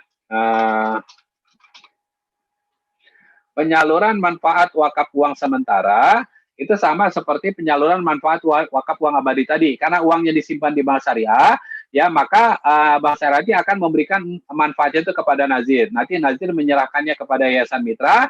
Nah, setelah itu yayasan mitra ini terserah mau dipakai buat apa. Ya, misalnya tadi bisa mendapatkan dana 1 miliar, berarti kan yayasan punya dana 210 juta tuh. Nah, kalau untuk pendidikan itu bisa bikin apa? 1 ruang kelas misalnya. Kalau kesehatan bisa bikin 1 klinik. Kalau sosial bisa untuk menyatuni sekian memberikan beasiswa S1 gitu ya kepada sekian guru gitu. Beasiswa S2 kepada sekian guru gitu dan seterusnya. Kalau ekonomi ya kita investasikan lagi dalam bentuk tadi misalnya laundry wakaf, kemudian hotel wakaf gitu ya, tempat wisata dan sebagainya. Kalau modalnya diambil dari nilai manfaat tadi gitu ya, ini kan sifatnya hibah. Jadi kalau misalnya rugi sekalipun kita tidak terbebani untuk mengembalikan modal tadi ya. Kenapa? Karena itu hibah sifatnya. Sementara harta wakaf kita masih tersimpan di bank secara utuh, tidak terpengaruh oleh dinamika program yang sedang kita jalankan ini. Nah, itu penyaluran manfaat wakaf uang ya, Bapak sekalian. Nah, sekarang pengelolaan wakaf uang. Jadi ada sekali lagi saya review ada 3 ya tadi ya Bapak sekalian yang kita bahas pilihan program wakaf uang. Yang pertama wakaf melalui uang, yang kedua wakaf uang abadi, yang ketiga wakaf uang berjangka. Nah, 3 itu. Yang keempatnya wakaf manfaat asuransi jiwa syariah, itu insya Allah akan dibahas besok malam. Nah, kalau misalnya kita sudah berhasil menghimpun dana wakaf, terus sekarang bagaimana kita mengelolanya? Menurut peraturan Badan Wakaf Indonesia, Bapak sekalian, kita punya 2 pilihan untuk mengelola harta wakaf ini. Yang pertama yang disebut dengan pengelolaan wakaf uang secara langsung. Apa maksudnya? Jadi kalau misalnya kita berhasil menghimpun dana wakaf ya, wakaf uang misalnya, maka uang itu boleh kita pakai langsung untuk investasi. Ya, kita pakai langsung untuk pengelolaan usaha-usaha kita. Cuma untuk melakukan hal yang seperti ini ada syarat-syarat yang harus dipenuhi sampai kepada bahwa usaha tersebut harus diasuransikan ya untuk mengantisipasi kalau terjadi kerugian, kebangkrutan, sehingga dengan adanya asuransi tadi dana wakafnya jadi aman gitu. Nah, ini pengelolaan wakaf uang secara langsung. Nah, ini modelnya. Contoh model dari pengelolaan wakaf uang secara langsung yaitu di ASEAN Wakaf Mall. Kita dengarkan penjelasannya. Sering kali kita mendengar tentang sahabat-sahabat kita yang berada di selatan Thailand yang hidup dengan penuh kesusahan dan kesempitan. Kebiasaannya kita akan membantu mereka dengan membekalkan makanan, membekalkan minuman, membekalkan perubatan, pakaian dan sebagainya. Sedar atau tidak, sebenarnya kita hanya membantu mereka untuk mendapat kesenangan bagi seketika waktu sahaja. Ada pepatah Cina mengatakan, sekiranya kita memberi seseorang itu ikan, kita akan mengenyangkan seorang itu untuk seharian.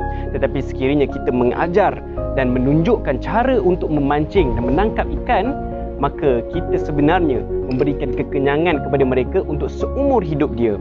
Tuan-tuan dan puan, kami dari College Unity dan Unity Asia Business Group sekarang ini sedang membina sebuah mall wakaf yang terletak di selatan Thailand di Pattani yang dinamakan sebagai ASEAN Mall at Pattani, Thailand.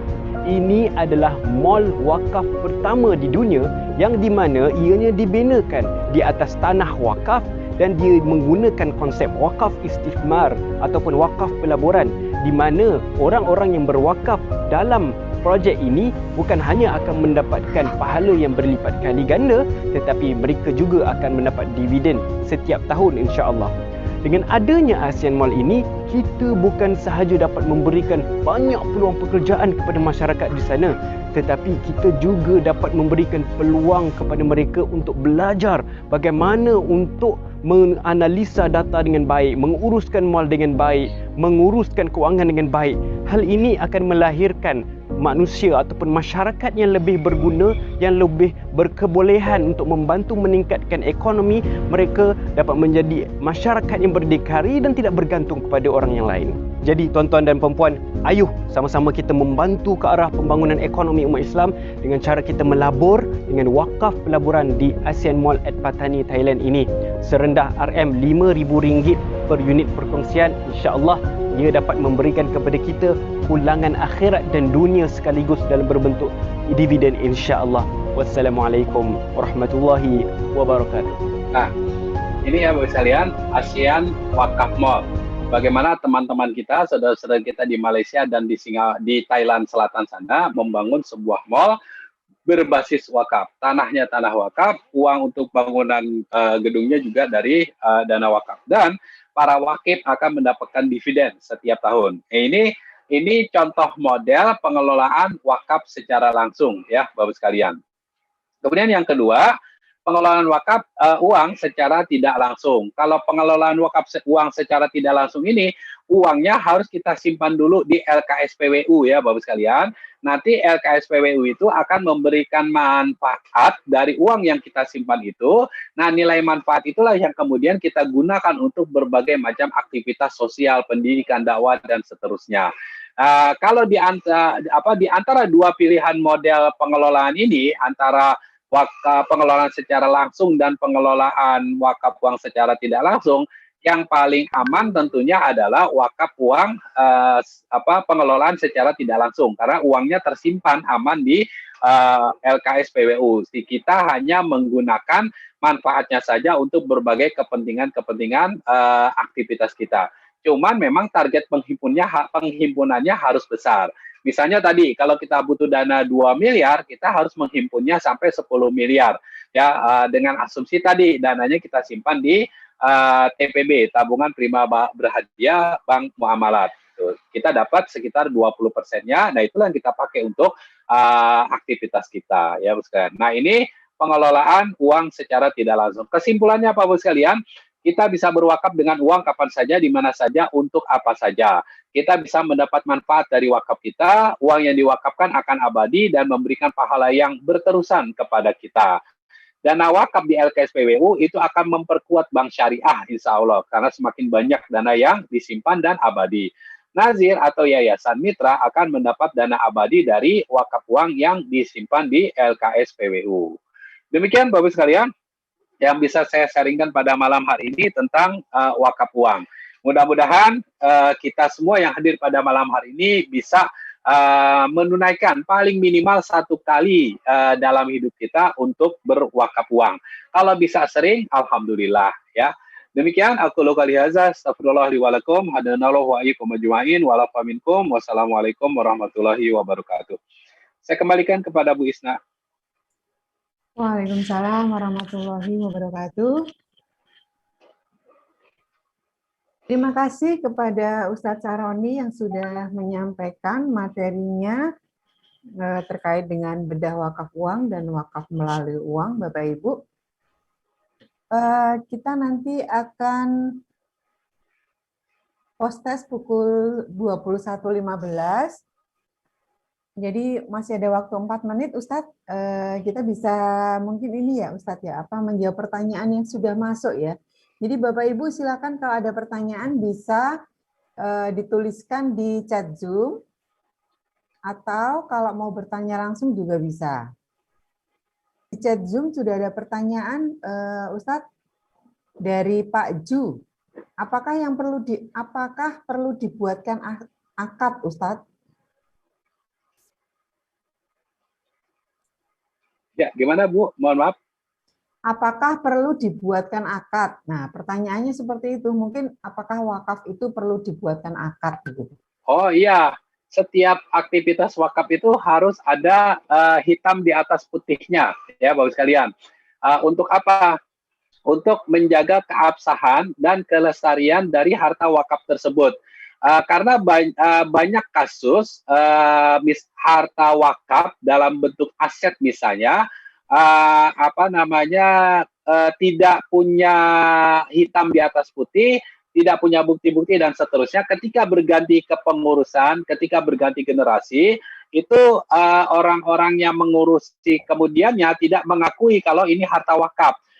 Orang tua kami nggak pernah berwakaf kok gitu. Ketika dicari-cari buktinya memang nggak ada gitu. Akhirnya ketika dibawa ke pengadilan pun Nazir kalah karena tidak punya bukti-bukti hukumnya begitu.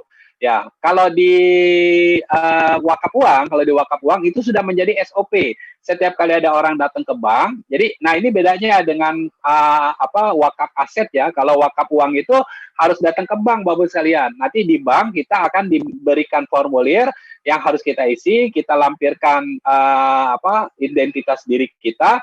Nanti pihak bank langsung akan membuatkan tadi akta ikrar wakaf dan sertifikat wakaf uangnya. Demikian Bu Isna. Baik, terima kasih Ustadz. Ini ada pertanyaan yang kedua. Assalamualaikum Ustadz, saya Mayurida, sedang menyelesaikan disertasi saya tentang wakaf.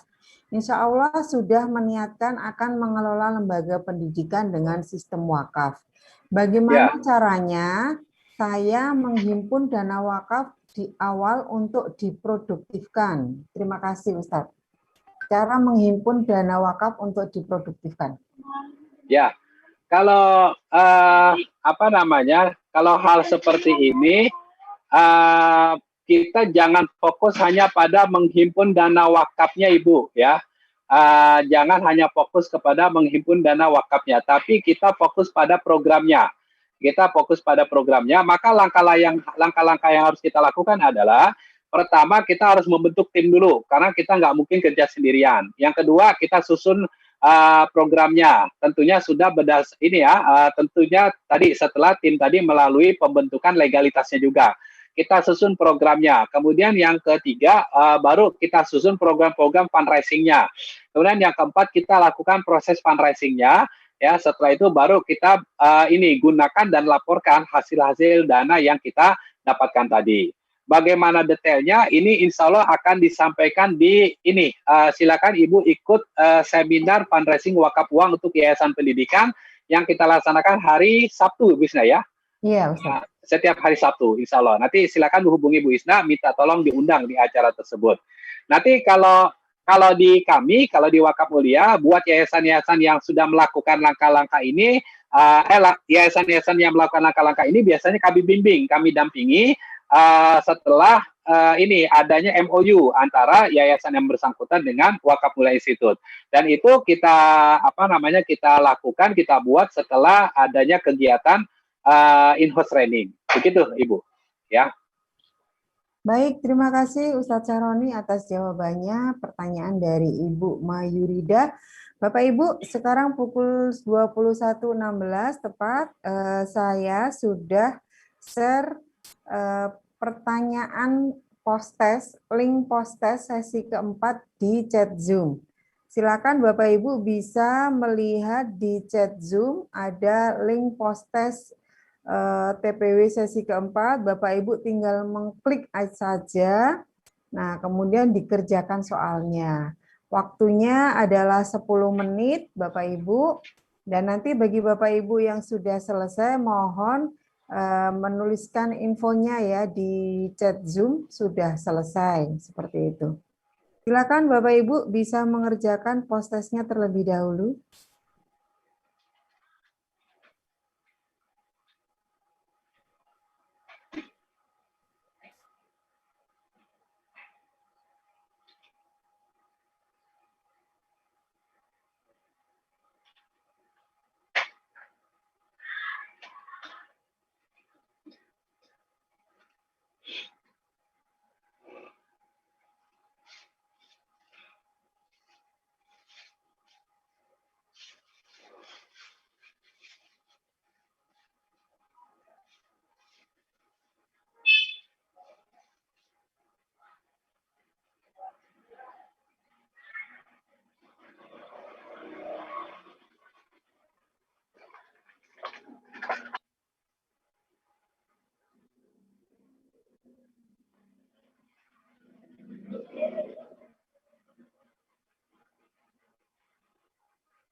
Mohon maaf Bapak Ibu ya, itu kok link postesnya saya salah nge-share ya. Oh,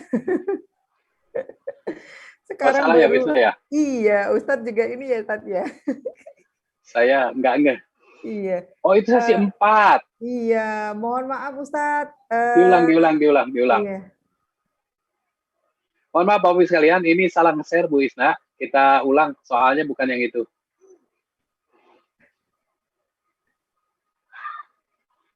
Mohon maaf Bapak Ibu, soalnya tadi salah itu sesi yang keempat, harusnya sesi yang pertama ya Bapak Ibu ya. Nah, mungkin itu juga ya kenapa beberapa tidak mau dibuka itu. Iya. Kan Bapak Ibu mohon diulangi lagi, mohon maaf, itu linknya postes sesi yang pertama ya.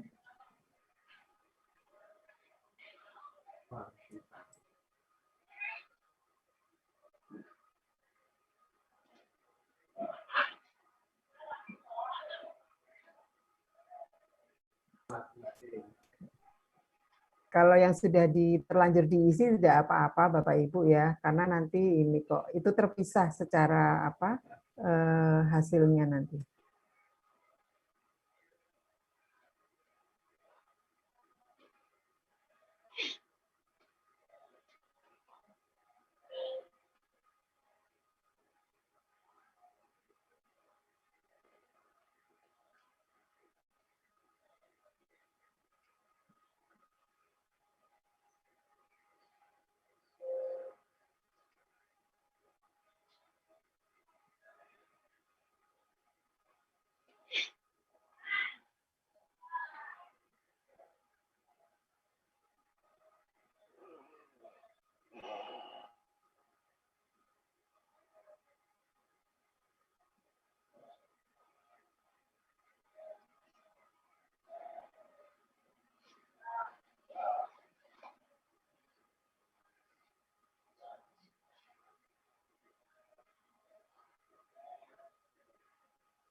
Alhamdulillah sudah mulai banyak ya Bapak Ibu yang sudah selesai untuk post-test sesi yang pertamanya. Mudah-mudahan segera disusul yang lainnya ya. Bagi Bapak Ibu ini waktunya kita tambah ya karena tadi ada kesalahan teknis.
Alhamdulillah sudah hampir semuanya selesai ya mengerjakan ini soalnya sambil saya menjawab pertanyaan yang ada di kolom chat ya Bapak Ibu sekalian. Ya, silakan Ustadz.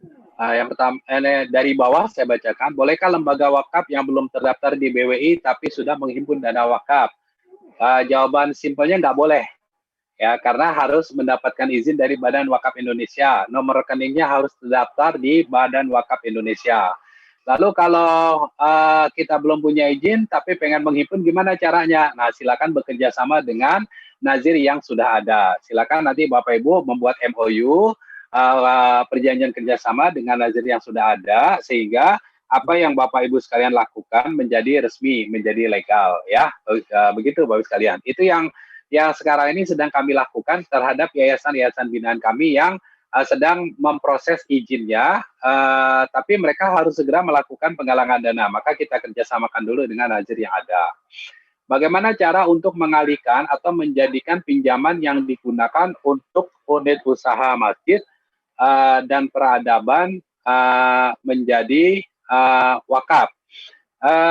Ya harus diulang lagi Ibu, kan akad itu adanya di awal ya gitu. Nanti pada saat kita ingin katakanlah proses usaha yang pertama ini udah berjalan selesai, kemudian kita mau lakukan lagi program seperti itu, nah di awal itu akadnya kita buat menjadi wakaf ya. Nanti wakafnya seperti apa dan sebagainya itu tinggal kita lihat konteksnya, usahanya apa, dana yang dipakai itu dana wakaf apa, dan seterusnya. Begitu. Bisakah kami dapatkan PowerPoint-nya? Insya Allah bisa. Nanti kita akan berikan secara utuh satu paket dengan materi-materi yang lainnya, insya Allah. Mohon maaf Ustaz, setahu saya kalau wakaf tanah tidak bisa diwakafkan sementara kecuali wakaf uang. Sepanjang yang kami baca literaturnya Ustaz bisa ya semuanya. Bahkan bukan cuma tanah, rumah pun bisa wakaf sementara. Ruko bisa wakaf sementara gitu ya. Kendaraan bisa kita wakafkan sementara dan seterusnya. Intinya ada perjanjiannya, ada kesepakatannya, masanya berapa lama, kemudian dijaga harta wakafnya, kemudian nanti pada waktunya dikembalikan kepada wakif ya. Nah, kalau ada yang seperti ini kita terima saja Bapak Ibu sekalian. Yang tadi itu ya kita ngalap berkahnya, baik oleh untuk si wakif maupun untuk kita yang mengelolanya. Sebagai contoh misalnya di Madiun itu ada orang berwakaf rumah sementara 5 tahun ya. Kenapa diwakafkan? Karena dia dapat tugas keluar Jawa. Jadi daripada rumahnya nggak kerawat, nggak keurus ya, kemudian sama beliau diwakafkan. Kemudian oleh nazir dipakai untuk rumah Quran. Dibikin rumah Quran. Setelah 5 tahun si pemilik rumah itu pulang, ya rumahnya dikembalikan kepada si wakif. Nah, tapi qadarullah nazir yang mengelola rumah Quran tadi ternyata sudah mendapatkan wakaf-wakaf yang lainnya berupa wakaf tanah, gedung dan sebagainya, sehingga sekarang menjadi SMP Tahfiz Ibnu Battuta di Madiun. Begitu Ustaz ya. Kemudian yang berikut lagi ini udah tadi ya, ingin membangun lembaga pendidikan berbasis wakaf ya. Bagaimana caranya tadi? Jadi jangan fokus menghimpun dana wakafnya, tapi fokus kepada programnya. Kemudian ada lagi pertanyaan yang lain? Saya mungkin scroll ini ke bawah. Ustaz, bisa ditambah kalau tadi kan rumah ya, mungkin kalau rumah itu kan ketika diwakafkan selama 5 tahun gitu kan tidak banyak berubah. Kalau misalnya kan tadi pertanyaan tanah mungkin Ustadz bisa lebih diperjelas lagi. Sama kalau tanah juga kan tanahnya itu nanti digarap ya, ditanami tanaman-tanaman yang produktif gitu. Jadi selama masa wakafnya itu keuntungannya nanti dikelola oleh nazir, didistribusikan, disalurkan oleh nazir kepada para mauquf alaih gitu. Nanti setelah masanya habis, ya tanahnya dikembalikan kepada wakif. Seperti yang besok ini kami akan proses ikrar wakafnya itu adalah wakaf lahan 1 hektar di daerah Sukabumi. Ya, wakafnya wakaf sementara selama 5 tahun. Jadi selama 5 tahun nanti akan dikelola oleh nazir, akan ditanami tanaman-tanaman yang produktif, bermanfaat, hasil dari manfaat itu akan digunakan untuk kegiatan-kegiatan sosial teman-teman yang ada di Sukabumi. Begitu. Ya. Baik, terima kasih Ustadz, sangat jelas. Jadi tanah bisa secara sementara ya, yang kita bisa kita manfaatkan, kemudian hasilnya kita salurkan ke mauquf alaih. Bagi Bapak Ibu yang mau bertanya, silakan bisa dengan dua cara ya Bapak Ibu ya, bisa bertanya melalui chat Zoom. Silakan Bapak Ibu menuliskan pertanyaan Bapak Ibu di chat Zoom, atau bisa juga Bapak Ibu bertanya secara langsung dengan cara raise hand, nanti akan diberikan kesempatan untuk bertanya langsung kepada Ustadz Saroni pada kesempatan malam hari ini. Silakan Bapak Ibu. Dan bagi Bapak Ibu yang belum selesai untuk post-test sesi pertamanya, kita masih menunggu ya. Silakan Bapak Ibu, ini ada 69 orang. Nah, nanti harapannya 69 orang ini semuanya mengisi post-test sesi pertama. Nanti nilai post-test akan dijumlahkan untuk 4 sesi, kemudian di rata-rata, dan hasil nilai post-testnya akan dimasukkan di sertifikat. Silakan bagi Bapak Ibu yang mau bertanya, atau sekiranya sudah sangat jelas ya Bapak Ibu ya. Nah, ini ada pertanyaan Ustadz Saroni. Masjid sekitar rumah saya banyak sekali memiliki kebun dan sawah wakaf. Ya, pertanyaannya. Oh, ini belum selesai ngetiknya berarti Ustadz. Iya.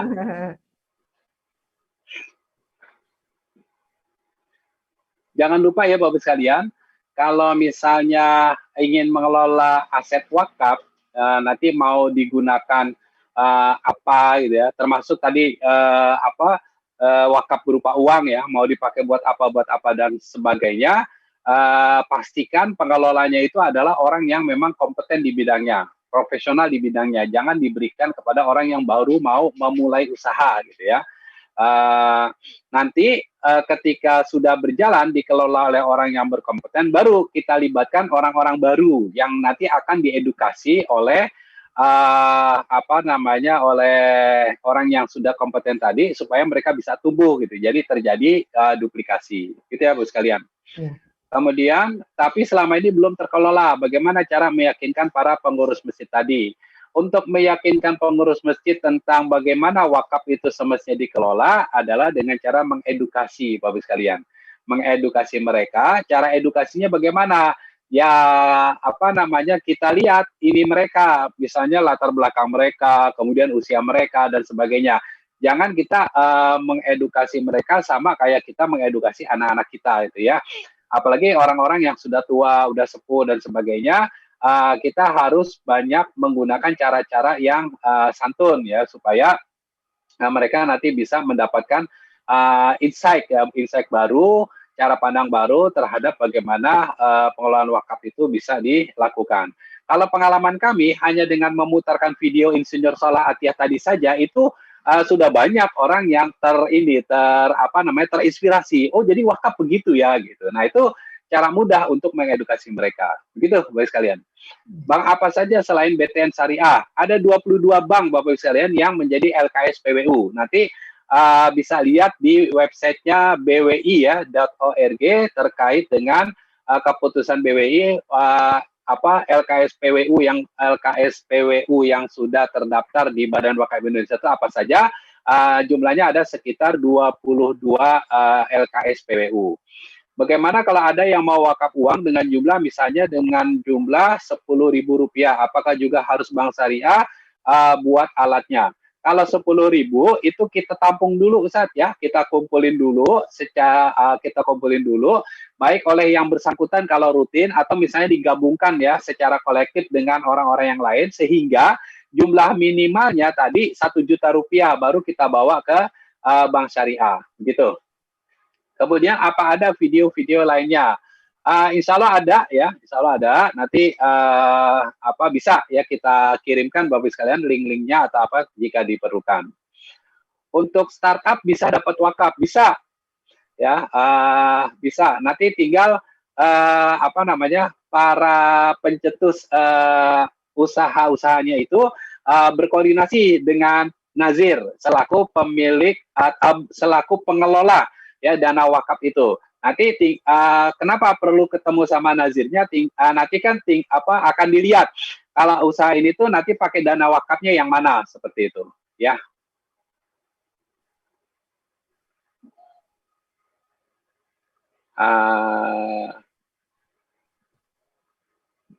Ada lagi pertanyaan yang lain? Ada, Ustaz. Yang Bagaimana dari Pak dana Sudrajat. wakaf dikelola oleh pengurus masjid untuk kegiatan ekonomi yang tentunya para pengelola harus dibayar jasanya, namun di sisi lain kegiatan Belum terputus selesai. nih. Pertanyaan belum selesai, Ustaz. Ya, belum.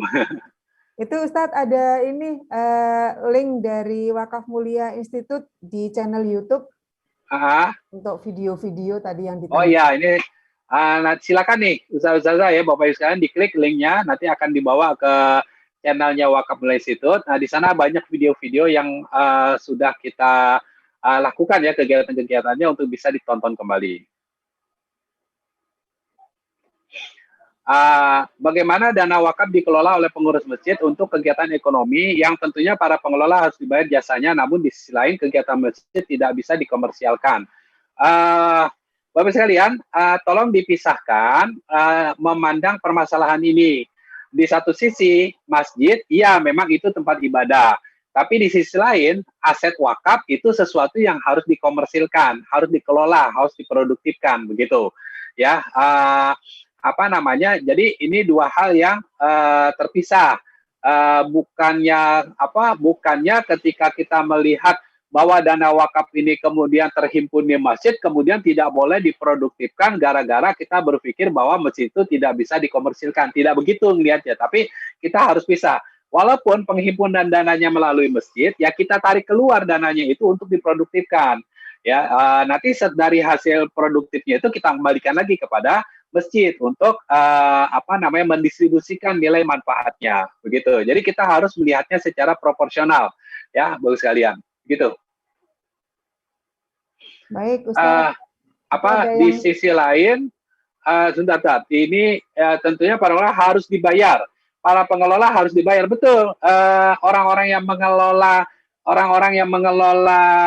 wakaf produktifnya itu harus dibayar, gitu, harus dibayar. Supaya mereka kerjanya fokus, supaya mereka kerjanya profesional. Bahkan ketika balik ke masjid, para pengurus masjidnya itu juga harus dibayar supaya mereka kerja ngurusin masjidnya itu fokus gitu. Jangan ngurusin masjidnya itu hanya sisa waktu di malam hari, sementara siang hari mereka kerja ke tempat yang lainnya. Kalau kayak begitu, berarti kita baru memfungsikan masjid itu sebagai tempat ibadah saja, belum sebagai pusat pembangunan peradaban umat ya. Nah, ini kalau bahasanya Kang Randy kayak begitu ya. Bagaimana menjadikan masjid sebagai pusat peradaban umat, dari situlah nanti lahir ya kegiatan-kegiatan yang bisa memberikan kontribusi pembangunan umat. Makanya pengurus masjid itu nggak boleh sekedar rajin ke masjid, ya, nggak boleh sekedar perhatian sama masjid, tapi dia harus punya kompetensi, ya, dia harus punya kompetensi psikologi sosial yang bisa memahami kondisi masyarakatnya, dia harus mengerti tentang kepemimpinan, manajemen supaya masjidnya itu bisa makmur, ya, bisa berjalan dan seterusnya, begitu. Banyak persyaratan-persyaratannya nanti untuk menjadi pengurus masjid. Bukan cuma sekedar hafiz Quran juga, ya, untuk menjadi imam masjid. Karena yang kita butuhkan tuh imam masjid ya, Bapak sekalian, bukannya imam sholat. Kalau sekedar hafiz Quran saja ya bisa jadi imam sholat. Tapi kalau untuk menjadi imam masjid nggak cukup harus hafiz Quran saja, tapi juga dibutuhkan keilmuan yang lainnya. Kemudian mohon informasi untuk wakaf uang sementara, apakah langsung ketemu nazir yang terdapat di BWI maksudnya, atau bisa langsung ditransfer ke nomor rekening BWI. Baiknya ini berkoordinasi dulu dengan nazirnya ya Bapak sekalian. Nah, berkoordinasi dengan nazirnya dulu, nanti bersama nazir datang ke bank ya, bukan ke BWI, ke bank, nanti akan diproses di bank tersebut wakaf uang sementaranya. Kenapa harus dengan nazir? Karena satu, uangnya itu kan nanti disimpan di rekening atas nama nazir, ya, di rekening atas nama nazir. Kemudian yang kedua, dari uang yang kita simpan nanti kan ada nilai manfaat yang keluar. Nah, nilai manfaat yang akan ditransfer ditransfer juga ke rekening nazir. Nanti nazir yang mendistribusikannya, begitu ya Bapak sekalian. Kemudian, apakah setiap provinsi sudah terbentuk Badan Wakaf Indonesia? Sudah ada Badan Wakaf Indonesia provinsi, gitu ya, atau kabupaten, gitu ya. Cuman memang belum semua provinsi, belum semua kabupaten BWI-nya aktif, ya. Masih ada sebagian besar wilayah yang BWI itu dalam proses forming, ya, dalam proses pembentukan. Bahkan di beberapa pertemuan kita nggak jarang dihadiri oleh para pengurus BWI di tingkat kabupaten, gitu. Siapa yang menetapkan nazir? Apakah nazir harus ikut training terlebih dahulu dan memiliki sertifikat atau ijazah? Ya, yang menetapkan, yang membuat sertifikasi, yang menentukan standarisasinya adalah Badan Wakaf Indonesia. Makanya untuk nazir wakaf uang pun pengurusan izinnya ke Badan Wakaf Indonesia. Demikian. Baik Ustadz, itu ada yang mau bertanya secara langsung, perangkat dengan nama anak yatim. Silahkan Bapak bisa kenalan terlebih dahulu supaya bisa dijemput namanya ya. Yayasan Panti Asuhan Yatim Piatu Atin, Bekasi. Silakan Ustadz. Silakan Ustadz. Assalamualaikum. Waalaikumsalam. Saya mau nanya nih, kalau misalnya tanah wakaf yang sedang sengketa diserobot pihak lain, gimana tuh cara memberikan solusinya? Saya sudah berkoordinasi dengan Badan Wakaf Indonesia Pusat. Ya artinya kami sebagai nazir tidak ada link-link dana untuk menyelesaikan masalah ini, yang arahan dari Badan Wakaf Indonesia harus dibawa ke pengadilan agama. Itu mohon solusinya ya. Sudah berkoordinasi dengan Badan Wakaf Indonesia, kemudian diarahkan untuk ke pengadilan agama, begitu Ustaz ya? Iya, betul. Kemudian kendalanya adalah diserobot oleh pihak lain. Ya, kalau pas mau ke pengadilan, kendala Ustadz apa? Tidak ada dana untuk? Ya, untuk membayar pengacara misalnya, atau tidak ada, harus begitu. bayar untuk ke pengadilannya. Kalau dari BWI sudah ada arahan Ustadz, apakah mereka sudah melakukan pemeriksaan terhadap proses sengketanya? Iya, sudah melakukan pemeriksaan dan sudah mensomasi pihak penyerobot juga, itu kan akhirnya tidak direspon, akhirnya mereka lanjut terus. Ya, baik. Ustadz, nanti kita japrian ya di luar acara ini. Mudah-mudahan saya bisa bantu. Qadarullah, sebulan yang lalu saya ketemu dengan teman, beliau pengacara, dan beliau bilang ke saya mewakafkan profesi saya. Jadi kalau misalnya Ustadz butuh pengacara, nanti saya akan sambungkan ke teman saya itu. Insya Allah Ustadz tidak perlu mengeluarkan biaya apapun kepada beliau. Siap, alhamdulillah ya. Syukron. Ini nomor handphone saya udah ada di sini Ustadz ya. Saya simpen ya. Ya, silakan Ustadz. Siap. Bekasinya di mana Ustadz? Lokasinya di Cikarang. Sekarang dekat insya Allah. Ya. Baik, ada lagi? Saya sekalian. Ya, itu dulu. Syukron Ustadz ya. Baik. Ya, terima kasih Ustadz. Assalamualaikum. Pertanyaan yang lain? Baik, Bapak Kalau nggak ada, kita cukupkan Bu Isna ya. Ya, baik Ustadz. Silakan Bapak Ibu kalau masih ada pertanyaan. Kalau sekiranya sudah tidak ada pertanyaan, kita akan mengakhiri forum kita pada kesempatan malam hari ini. Alhamdulillah ini sudah pukul 21.45. Kiranya sudah sangat banyak informasi yang kita dapatkan dari Ustadz Sahroni dan juga diskusi-diskusi yang sudah kita dengarkan tadi, mudah-mudahan bisa menjadikan solusi ya dan juga wawasan baru untuk kita semua. Baik Bapak Ibu, terima kasih kepada Ustadz Sahroni yang sudah sharing. Ini ada pertanyaan Ustadz dari Pak Dandi. Nazir dapat dividen berapa persen? Nazir dapat ini apa? Dividen berapa persen? Keuntungan berapa persen Ustadz dari hasil? Nazir bukan dapat dividen, tapi Nazir dapat hak pengelolaan 10% dari dari manfaat wakaf yang didapatkan. Jadi misalnya tadi ya, ketika kita menyimpan uang di bank muamalat, di tabungan pilihan berhadiah, kan bank muamalat akan memberikan hadiah senilai 210 juta rupiah. Nah, Nazir mendapatkan hak pengelolaan sebesar 10% dari yang 210 juta tadi, bukan dari yang 1 miliar ya, tapi yang dari yang nilai manfaatnya. Nah, angka 10% itu dari mana? Itu ketetapan dari Badan Wakaf Indonesia. Begitu. Baik, terima kasih Ustadz. Bisa 10% di luar gaji.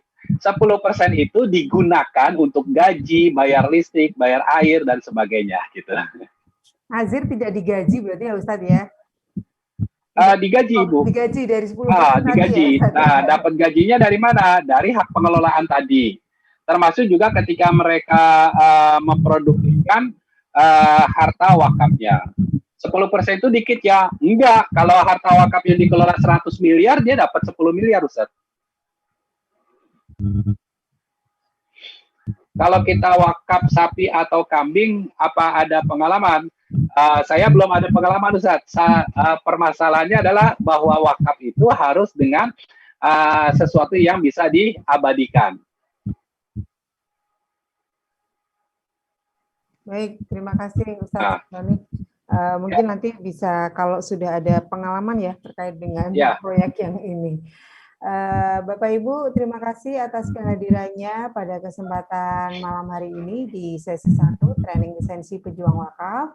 Kita akan bertemu kembali di besok malam, Rabu malam pukul 20.00 waktu Indonesia Barat. Insya Allah dengan tema bedah wakaf asuransi syariah. Nah, ini adalah sebuah instrumen wakaf modern, bagaimana wakaf ini menjadi lebih mudah lagi gitu ya bagi kita di era yang sekarang ini. Kita tutup forum kita pada kesempatan malam hari ini dengan bersama-sama membaca doa penutup majelis. Subhanallahumma bihamdika asyhadu an la ilaha illa anta astaghfiruka wa atubu ilaik. Baik, taufiq wal hidayah. Wassalamualaikum warahmatullahi wabarakatuh. Waalaikumsalam warahmatullahi wabarakatuh. Mohon pamit Bapak Ibu sekalian. Terima kasih. Mohon maaf lahir batin. Assalamualaikum.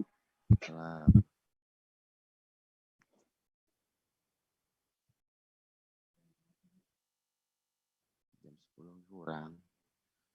Jam 9.45.